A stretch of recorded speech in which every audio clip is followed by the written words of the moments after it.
Hello everyone, this is Ponder on Weather. In this update, we're going to be talking about a Christmas week blizzard as the Siberian Express unloads on the lower 48 with bitter cold conditions and a lot of snow. So let's take a look at the overall jet stream on the northern hemisphere as it's going to be looking like on Christmas Eve. And you can definitely see the Arctic Express unloads and opens up the door and funnels all the way down into Mexico, dragging all that colder air with it.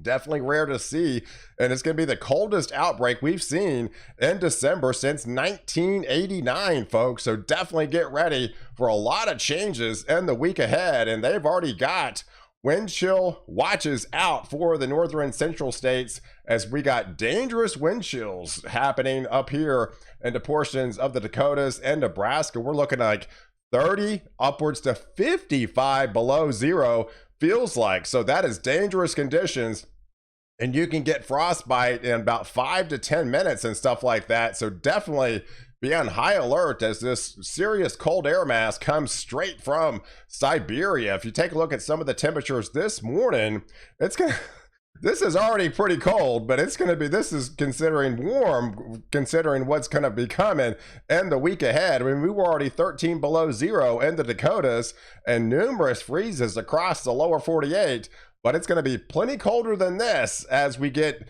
deeper into this week. So if you are new to the channel and like detailed weather breakdowns on North America, go ahead and hit the subscribe button. It's free to do so. And you get all my daily content to keep you well ahead of the storm. And it's also important to like this video as well. It definitely helps out more than you know. So let's really delve into the details and break this thing down for you, because what we have going into Monday, we're going to be watching this significant trough that's going to be entering the lower 48. That's the initial phase of this Arctic air mass. That's going to put the snow line well to the north, entering the lower 48 and parts of Montana as well as into the Dakotas. We do have a little disturbance that's coming across our southern states.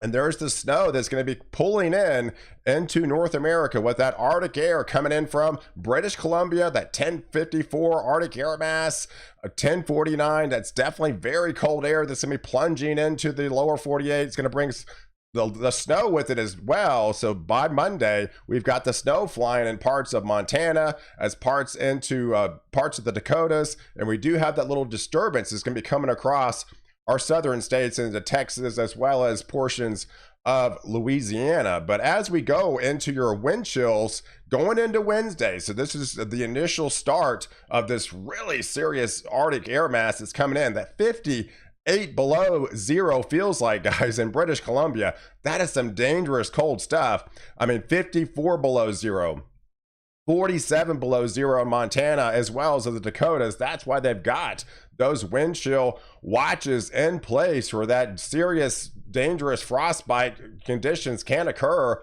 You can definitely see the Arctic plunge will be plunging southbound into Nebraska by the time we get into Wednesday afternoon. 6 below zero feels like, all the way into 10 below into portions of Iowa, entering Chicago now at 8 below zero feels like, and that cold air is going to bring the snow with it. So we should have the snow flying in the Intermountain West by the time we get into Wednesday afternoon and through portions of the Dakotas. Now that's going to be sinking far south as well as into Nebraska, getting into portions of Kansas as well as the Texas Panhandle by the time we get into Wednesday afternoon. And it's all going to be based on this trough that's going to be coming in from the northwest on the cross-polar flow. It should set up east of the Rocky Mountains and traverse this. It's been kind of shifting a little bit further west with each run, and a lot of the guidance now is implying that, hey, this is going to be dipping down and it could actually clip portions of North Texas, but especially into Oklahoma through northern portions of Louisiana. If you're north of that line, you're in the snow line. So yes, I do feel even portions of North Texas at least has an outside shot of 20% chance of light snow, but it's going to be downright blizzard and Oklahoma here on Thursday. And I do feel the snow line could creep as far south as northern portions of Louisiana. So, but the reason why I'm talking a blizzard in portions of Oklahoma here is the winds. You got winds cranking along this front of 49 to 50, 54 miles an hour. So really intense winds as this Arctic air mass plunges southbound. By the time we get into Thursday afternoon, even 50s, 50-mile-per-hour winds into portions of North Texas.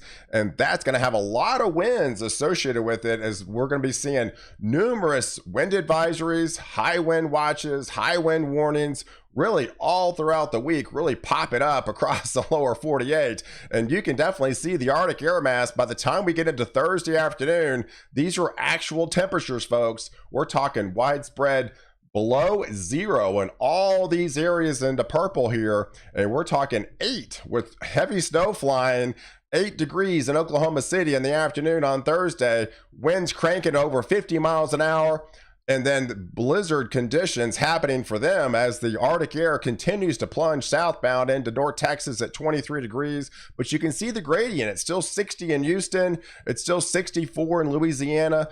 That's about a 40-degree drop in temperature. So you're going to feel this in a big way. So definitely get ready for the coldest temperatures of the season and the coldest temperatures we've seen in December since 1989, folks. This is the real deal, and it's heading southbound, and it's heading all the way into Mexico, and then it's going to shift off into the east. So it's definitely coming your way into the southeast and good chunk of the east. It just hasn't made it there yet. So as that trough comes down, like I mentioned, most of the ensemble guidance are kind of hinting at least it's going to be making this transition, this turn right on the borderline of North Texas into the Red River. So at least I think you have an opportunity to have an outside shot of at least some snow flurries or some light snow, at least a 20% chance in portions of North Texas and northern portions of Texas, but especially into Oklahoma, into Arkansas. I definitely can't roll out northern portions of Louisiana, but especially in Missouri, the snow is going to be cranking big time for you guys, if not a blizzard condition for you up here into Kansas through Iowa. And that, I think that blizzard just continues through Illinois, and it really gets cranking into portions of Indiana and going through Michigan, where I think they're going to be picking up some of the highest snowfall totals from this event. But there's the temperatures by Friday morning as the Arctic air continues to plunge southbound. These are actual temperatures, folks, nearly 40 below zero. That is dangerously cold. Actual temperatures. We haven't seen that in a long time for the Dakotas. And that Arctic air mass, when it's below zero in Oklahoma, actual temperature 8 degrees in Texas into Dallas, 21 in Houston. Definitely some cold stuff with 10 degrees in Shreveport as this Arctic air will continue to shift through 3 degrees in Illinois and now 19 in Indiana. It's still in the 50s along the coast, but be patient. It's going to be coming your way in the Carolinas with that colder air mass. And there's the feels like temperatures. This is why they've got the wind chill watches in place with this dangerously cold conditions of upwards to almost 50 below zero. Feels like you can't have exposed skin in that air mass for very long. It gets very dangerous, if not life-threatening. How often do you see 26 below zero feels like in Oklahoma City? This is some serious stuff, guys. 10 below zero feels like in Dallas. So yeah, I mean, this is going to be the coldest air mass you felt in December in a long time. It's definitely coming your way, and it's going to hit you like a ton of bricks on Friday. And there's the snow line. So I do feel I kind of stopped this here on the ensemble guidance. So I think this is where it's going to be dragging as far south it can be into northern portions of Louisiana, northern portions of Alabama, Mississippi, Alabama, into Georgia, as well as the Carolinas. I think you guys at least have an outside shot of getting some light snow out of this deal, but heavier amounts once you go into Tennessee, through Kentucky, and then it really starts cranking through Indiana and Illinois, and especially into Michigan, where I think they're going to be in the bullseye. Indiana and Michigan, I think, are going to be in the bullseye with this particular setup, as most indications is more of an inland type cutter and not an East Coast swing. So I think much of the East Coast here, especially along the I-95 corridor, is a lot of rain with this particular setup. So as we go and look at the snow on Friday morning on the ensemble guidance, there's what you're looking at with the most intense snow through Illinois, through Indiana, and into Michigan with those blizzard conditions, those winds cranking at over 50 miles an hour still. And then I think it's going to be just kind of an all rain transition along the coastal regions, and then for inland, going to be some heavier snows into portions of Massachusetts, into Connecticut, through Vermont, New Hampshire, and through Maine, and that'll be on Friday. And then it really starts cranking on Friday afternoon on the backside with that heavier snow really cranking in 1 to 2, if not 3 inch per hour snowfall rates by then into Indiana. Sorry, I still have a little cough. And then into Michigan, through Ohio, and through Kentucky here, as the snow will be really cranking on the backside. Look at the tight isobars really starting to tighten up, but those snowfall totals will be really starting to add up in a big way by then, and the winds are still going to be cranking. So it's not going to stop in Oklahoma. It's not going to stop in Missouri. It's still going to continue through the Ohio Valley with a very windy week. So I'm thinking Thursday, Friday, and Saturday are going to be treacherous days. If you've got to travel anywhere in this area, it's going to be very treacherous with heavy snow falling. The winds are going to be cranking. I'm probably expecting a lot of travel delays by air and by car this week. And I know it's a busy travel week with Christmas coming up, but there's a lot of serious weather on the table that's coming for the lower 48. And then as we head into Saturday on Christmas Eve, that snowstorm still going to be cranking with those blizzard conditions still over Michigan, still over Ohio area, into Pennsylvania, through upstate New York, and getting into Toronto and Ottawa here. And then how often do you see this red line? That's the freezing line, folks. It doesn't even stop at the coast, right? This is how serious this cold air mass is. It's going to be freezing cold in the Atlantic Ocean, okay? I mean, how often do you see that red line shift all the way into the Atlantic Ocean? That's very rare, and anything north of there is all going to be freezing, right? So that puts 91% of the entire lower 48 with freezing conditions on Christmas Eve. So that's definitely rare. That's something you haven't seen since 1989. I can promise you that widespread cold, and you can definitely see, and this is just the blend. So some of these areas could even be colder than that. This is the blend of all the models showing at least a 91% chance of seeing freezing conditions on Christmas Eve. And there's the snow on the blend as well. So I do feel, like I said, here's the southern flank of this.